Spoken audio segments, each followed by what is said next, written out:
It was a fog-heavy morning in November, the kind where London seems to hold its breath. The bells of Westminster were silent.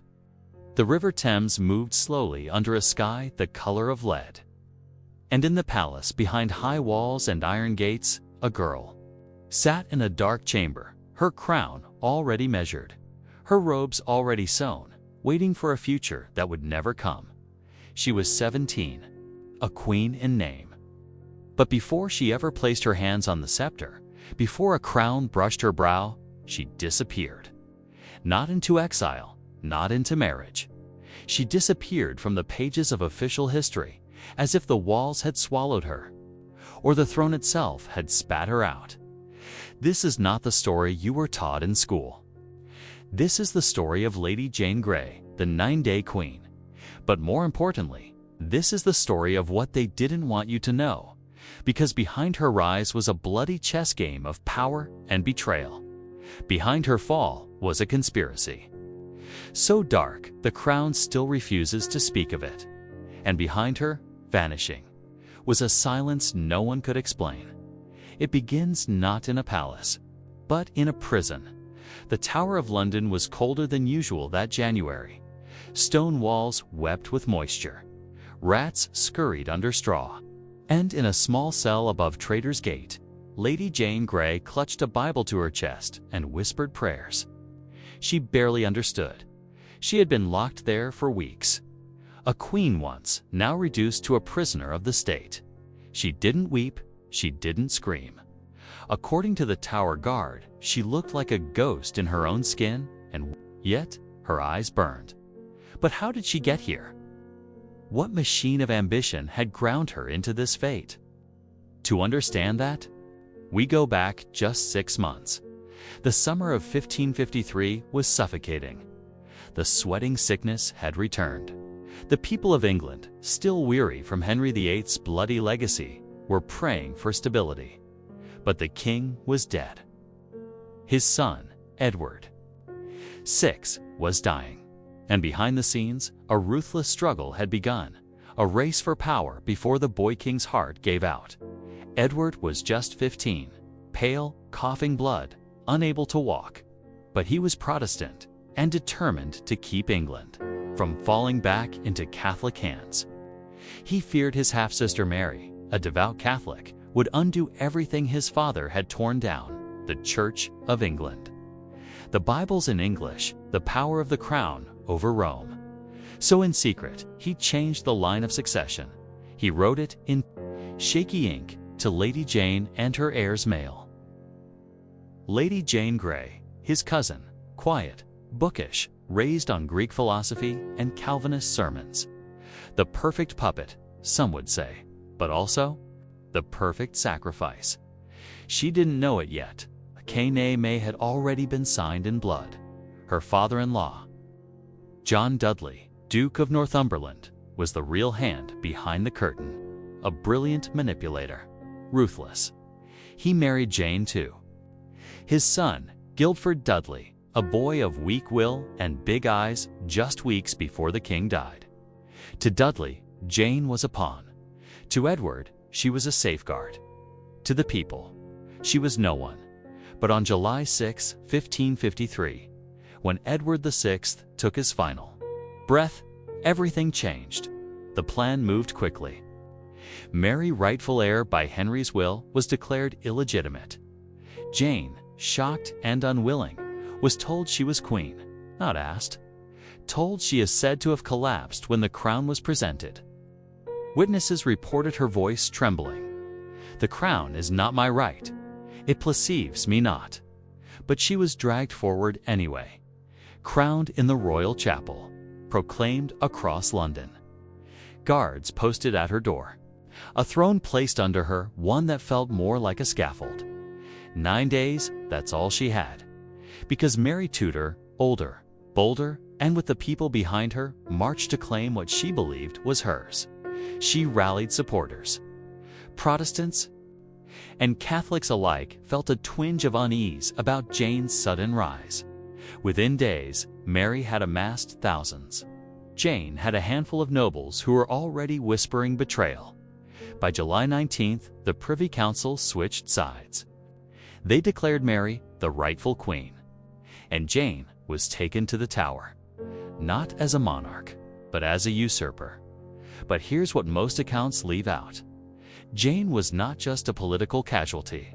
She was a scapegoat. The men who used her, Dudley. Her father, even Edward, began distancing themselves the moment power shifted. Dudley begged for mercy. Jane's father tried to join Mary's procession. The same people who had lifted her up were now scrambling to bury her name. And yet, Mary hesitated. Mary didn't want Jane's blood. She knew Jane had not seized power. Willingly, she knew Jane had been pushed, forced, used. And for a few months, it seemed mercy might win. But something changed. Something no historian can fully explain. In early 1554, a rebellion broke out. Thomas Wyatt, a Protestant noble, led a march against Mary, opposing her upcoming marriage to Philip of Spain. The rebellion failed. But in the chaos, Jane's father joined the cause. Whether Jane knew of it remains a mystery. Mary's council demanded executions. Dudley, Wyatt, Jane's father, all condemned, and then Mary signed Jane's death warrant. Why? The rebellion was crushed. Jane was still imprisoned. No fresh crime had been committed, unless it wasn't about rebellion at all. Some records, carefully hidden in private letters and foreign dispatches, suggest another reason. A darker reason: a secret pregnancy. In February 1554, an ambassador from Venice wrote of a rumor circulating court: the Lady Jane is with child. No official record confirms it, but whispers echo from multiple sources. The timing would align: a child conceived during her imprisonment. By Guildford? By a guard? Or was the rumor planted to force Mary's hand? Because a child would change everything. If Jane bore a son, he could be seen as a Protestant heir, a symbol to rally around, a threat to Mary's fragile throne, a living banner for the cause that had nearly toppled her. Mary could not allow that child to be born, and so, on February 12, 1554, Lady Jane Grey was led to the scaffold. She wore black. Her face was pale but calm. She carried a small book of prayers. The executioner asked forgiveness. She gave it. Then she blindfolded herself and in her final moment stumbled in fear, her hands searching for the block. Her last words echoed, "Lord, into thy hands I commend my spirit." The axe fell. Blood soaked the straw. And yet, but what came next was silence, too much silence. Lady Jane Grey's body was said to have been buried within the Tower grounds, near the chapel of St. Peter ad Vincula. But no monument was raised. No marker. Not even her name etched in stone. For years, decades even, no one could say with certainty where her remains lay. Some believed they were moved. Others said they were never buried at all. And stranger still, reports emerged years later of a girl seen wandering the halls of the Tower, dressed in black, holding a prayer book, eyes covered as if still. Blindfolded, but ghost stories are not history. So let's return to what we can trace, because the questions don't stop with her execution. They begin there first: the mystery of Guildford Dudley. Jane's young husband was executed the same day. But unlike Jane, who died with eerie composure, Guildford reportedly screamed and sobbed in his cell. He begged to see her one last time. Mary refused. She wanted no scene, no final embrace that could turn into myth. And so they died apart by design. But here's what's rarely mentioned. Guildford's body was taken to the chapel immediately after his death. Jane's was not. Witnesses claimed her remains were seen hours later, untouched, guarded, then vanished. A Spanish envoy, whose letters remain preserved in Seville, wrote days later, "There is talk of 2 women executed, though I saw but one scaffold." The Queen grows uneasy. She has forbidden all talk of the Lady Grey. two women. There's another name that rarely surfaces. Catherine Grey, Jane's younger sister. A girl who, by some claims, was with Jane in her final weeks. Some accounts suggest they shared a cell. Others imply Catherine was brought to Jane the night before the execution, under heavy guard, and that the two whispered together for hours. One theory, banned in court discussion for years, claims it wasn't Jane who died that morning. It was Catherine, that Jane, or someone posing as her, walked away from the tower under a different name. Far-fetched, perhaps. But remember, Jane's face was barely known to the public. She had been queen for only 9 days. Her image had never been minted on coins, never etched into stained glass. In the eyes of the common people, she was more rumor than reality, a girl of whispers and proclamations. So what if someone wanted her to disappear? What if Mary, burdened by guilt, racked with political pressure, made a deal? Let her live, strip her name. Let her vanish into the countryside, into a convent, into history's shadows. It wouldn't be the first time, nor the last, because England, as always, had bigger concerns. Mary's reign would soon collapse under the weight of her own fears. Her marriage to Philip of Spain turned sour. Her campaign to restore Catholicism ended in burnings and public outcry. She would die childless. Just 5 years later, her crown passed to Elizabeth I, but Jane's shadow never quite left. During Elizabeth's reign, strange things began to happen. A young woman in Suffolk was arrested for distributing Protestant texts signed with the initials J.G. She was never officially charged. She vanished from custody. In 1587, the same year Mary, Queen of Scots, was executed, a former court physician published a veiled reference to the girl queen who walks still among us, unbowed by death. The book was pulled from shelves within days. Why? Because Lady Jane Grey had become something more than a historical figure. She had become a symbol, a martyr, a phantom, a threat to the narrative both Queens Mary and Elizabeth needed to survive. A young woman who had claimed no throne, fought no battle, but had still been feared by kings and queens alike. And what's most unsettling is how easily she was erased. No portrait survives from her lifetime. The image we associate with her, that pale, almost saintly face, was painted decades later. No official memoir, no written words, save the notes from her cell and scraps of prayer. They scrubbed her from the story. They burned the records. They wanted her gone, and yet she lingers. A crownless queen, a warning to those who dream too loudly.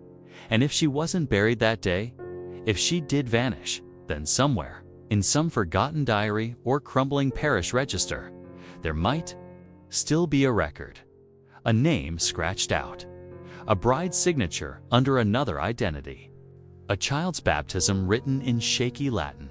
And if you found it, what would it change? Would it bring her peace?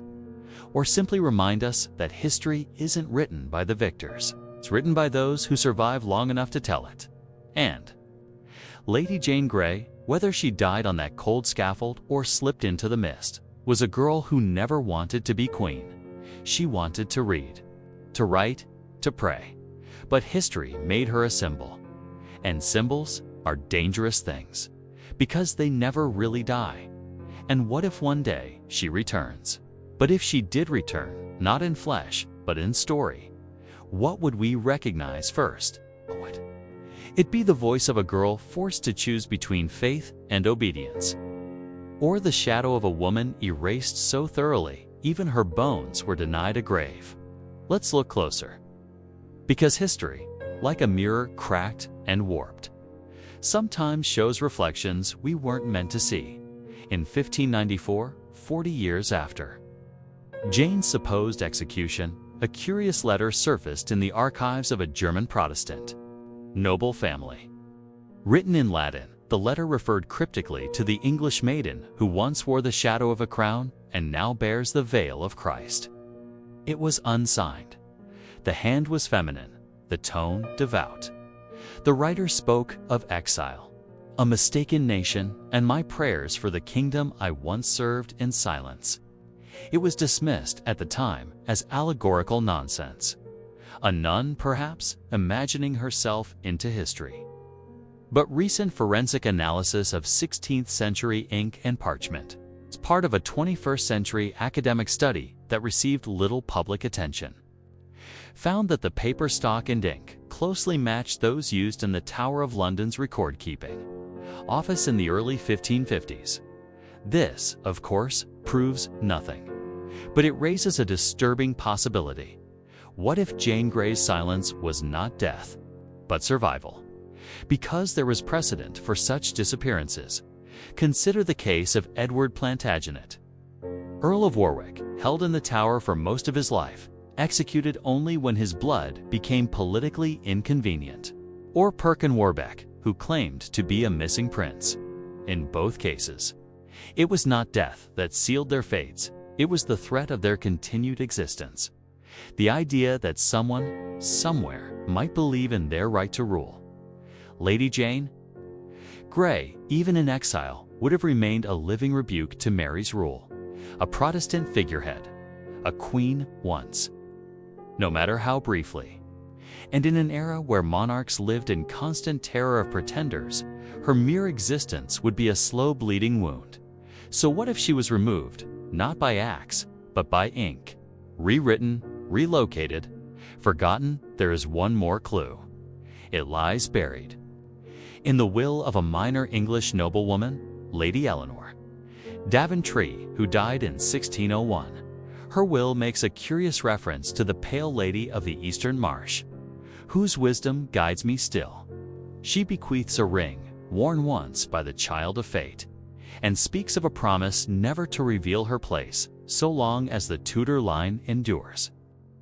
Lady Daventry had no known connection to the court, no royal blood, but records show she made several extended trips to East Anglia, the Eastern Marsh.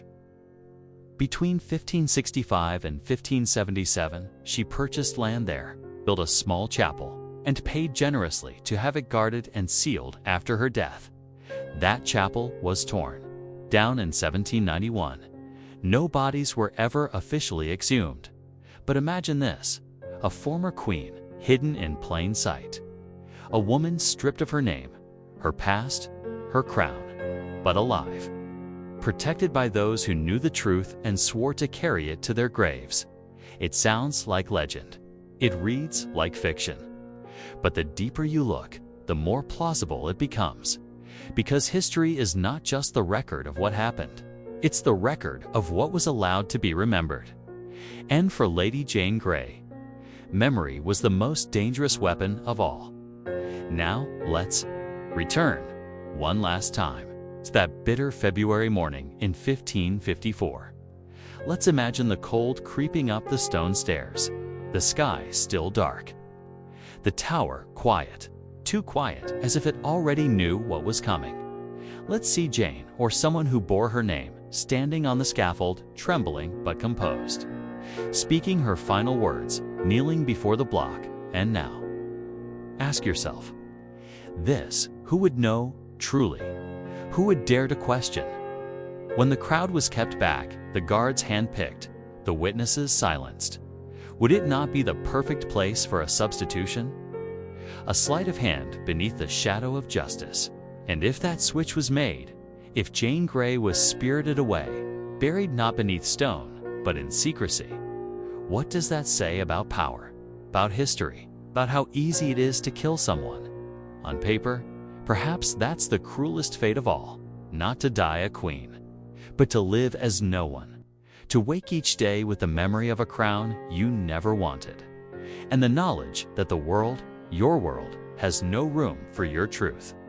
That is what Lady Jane Grey endured, whether for 9 days, 9 years, or far longer than any of us will ever know.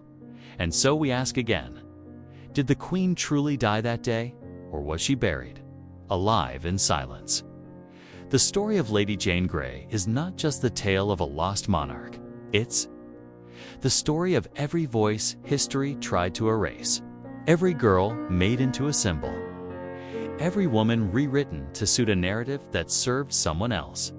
It reminds us that silence is not absence. That missing pages do not mean the story is over. And that sometimes the greatest rebellions happen in whispers, not in wars. So, the next time you walk through history and find a name that vanishes just before the climax, ask yourself, who turned the page? And what truth did they hope we'd never read?